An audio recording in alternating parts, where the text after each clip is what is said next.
बे समाव मोनसे बिग ब्रेकिं निउज आबसु इउपिपिएल बिपिएफ बिएसएस आरो गोबां आफादनि खौसेथि फैनानै हारिनि अलखनि समाव जानजि खाफानायनि उनाव मोनसे बिग ब्रेकिं निउज सफैदों। रायजोआव बियाब दाफुंनायनि मुंफोरा सोलाय सोल' जाफुंसिगोन।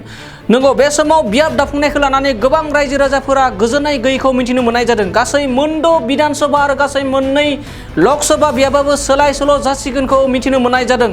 दरं मुंनि लकसभायाबो सोलाय सोल' जासिगोन। दरं लकसभा बियाबनि मुङा सोलाय सोल' जानानै भैरबकुन्द लकसभा बियाब जासिगोन होननानै माखासे खौरां बिजोङाव फोसावनायखौ नुनो मोननाय जादों।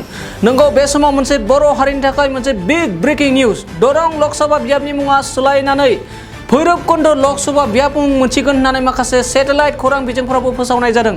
दरं लकसभानि जायगायाव उदालगुरि नङा भैरबकुन्द लकसभा बियाबसो जागोनखौ सुलुंनिफ्राय मिन्थिना मोननाय जादों। बर' रायजोनि दाबिया दरं लकसभा बियाबखौ उदालगुरि लकसभा खालामनायमोन, नाथाय उदालगुरि लकसभाया जाया, बेयो जागोन भैरबकुन्द लकसभा बियाब। बेजों लोगोसे गोबर्धना बिधानसभानि मुङाबो मानास बिधानसभा जागोन। नंगौ, बे समाव मोनसे बिग ब्रेकिं निउज। दरं लकसभा बियाबनि मुंखौ सोलाय सोल' खालामनानै भैरबकुन्द लकसभा जासिगोन होननानै मिथिनो मोननाय जादों। नंगौ, बे समाव फिन फोरमायोदि गोबर्धना बिधानसभानि मुङाबो सोलाय सोल' जानानै मानास बिधानसभा जासिगोन। नाथाय बर' रायजोनि दाबि बायदिब्ला दरं लकसभा बिधानसभाया सोलायनानै एबा दरं लकसभा बिधाननि मुंखौ सोलाय सोल' खालामनानै उदालगुरि लकसभा बियाब खालामनांगौ होननानै दाबि दिखांदोंमोन। नाथाय बर' हारिनि आफादफोरा उदालगुरि लकसभा जानांगौ, भैरबकुन्द लकसभा बियाब जानायखौ बेसेबां गनायगोन एबा गनायगोन ना गनाय बेखौ फैबाय थानाय समावसो मिथिसिगोन।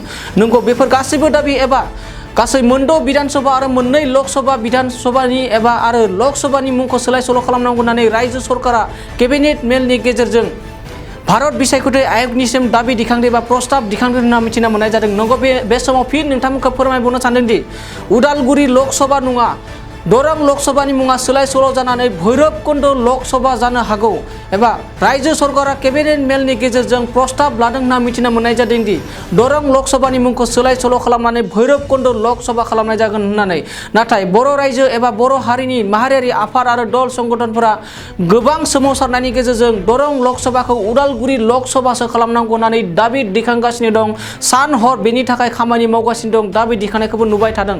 बे समावनो रायजो सरकार एबा बिसायख'थि आय'गनिसिम भारत बिसायख'थि आय'गनिसिम भैरबकुन्द लकसभा खालामनांगौ होननानै दाबि दिखांदों एबा प्रस्ताब खालामदों होनना मिथिना मोननाय जादों। थाखो जिसेआव मुं थिसननो हांखुर जानाय फरायसाफोरनि थाखाय मोनसे गोनां फोसावथाय। रौता नर्थ इस्ट पाब्लिक फरायसालिया नोंथांमोननो मोनसे गोजोनथाव खौरां लाबोदों। CBSE जों गनायथि मोननाय रौतानि मुंदांखा नर्थ इस्ट पाब्लिक स्कुलाव दायो थाखो जिसेनि मुं थिसननाया सोलिगासिनो। साइन्स आरो आर्ट्स मोन्नैबो स्ट्रिमनि थाखाय रौतानि नर्थ इस्ट पाब्लिक स्कुलाव मुं थिसननाया सोलिगासिनो।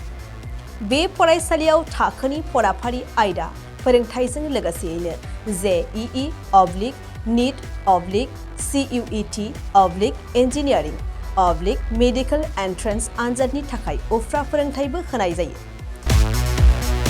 बे फरायसालियाव बिजाब बाख्रि, फरायसाफोरनि थाखाय हस्टेल आरो गेलेनाय, मोसानाय बायदि बायदि केरिकुलार एक्टिभिटिसनि सुबिदा दं। गोसो गुदुं फरायसाफोरा दिनैनो दानो नैबे मबाइल नम्बर 8638605769 नङाब्ला 9435184298 आव थोंजों सुलाद लानो हागोन।